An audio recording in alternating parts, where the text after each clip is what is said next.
Bonjour mes amis. Il ne restera pas pierre sur pierre. Pourquoi bâtir quoi que ce soit de beau et de solide si la perspective, comme semble nous le redire l'évangile de ce dimanche, est la ruine et l'effondrement, la guerre et les persécutions?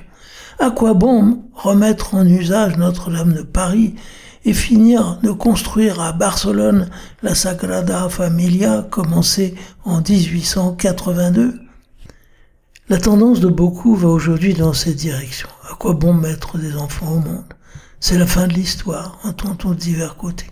Et de fait, la montée du péril écologique et la reprise des guerres territoriales ne laissent pas espérer beaucoup le lendemain qui chante. Et voilà que c'est le Seigneur lui-même qui semble aller dans ce sens-là en nous présentant l'avenir sous un jour menaçant. Mais ne nous y trompons pas. La fin qui nous est annoncée n'est pas le déclin et l'effondrement, mais la victoire et le salut. Le discours que nous lisons en ce moment se termine par une joyeuse annonce. Quand ces choses commenceront à arriver, redressez-vous et relevez la tête, parce que votre délivrance est proche. Voir le verset 28. Il y aura certes une secousse difficile à vivre, peut-être, un craquement redoutable, mais après lui, le Seigneur reviendra sur les nuées du ciel, et ce sera la fin de ce vieux monde pourri que l'on essaie désespérément de faire durer. Mais nous n'en sommes sans doute pas encore là. Avant la grande crise de la fin, il y aura encore des crises partielles qui feront tomber tel ou tel pan du vieux monde.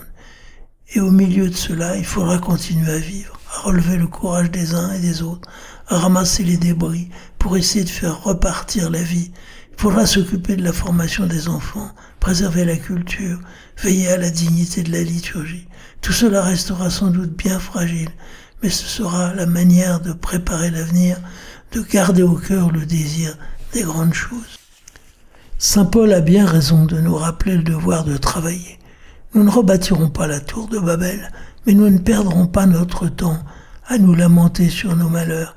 Nous ferons du bien, nous cultiverons la terre, nous soignerons les blessés, nous élèverons des animaux et nous recopierons des manuscrits. C'est ce que les monastères ont fait dans le passé, même dans les pires moments, sans illusion sur le progrès, mais avec un regard toujours tourné vers le retour du Christ. Dans le pessimisme d'aujourd'hui, seul le Christ peut donner une raison de vivre qui ne risque pas d'être démentie par l'avenir. L'homme d'aujourd'hui, après la faillite des illusions sur le progrès, n'est sans doute pas prêt à marcher au canon pour une nouvelle chimère. Pour lui présenter l'espérance, la vraie, il faudra être sérieux et ne pas se payer de mots. Cela ne se fera pas sans un solide poids de prière et de pénitence. À bientôt, bon dimanche.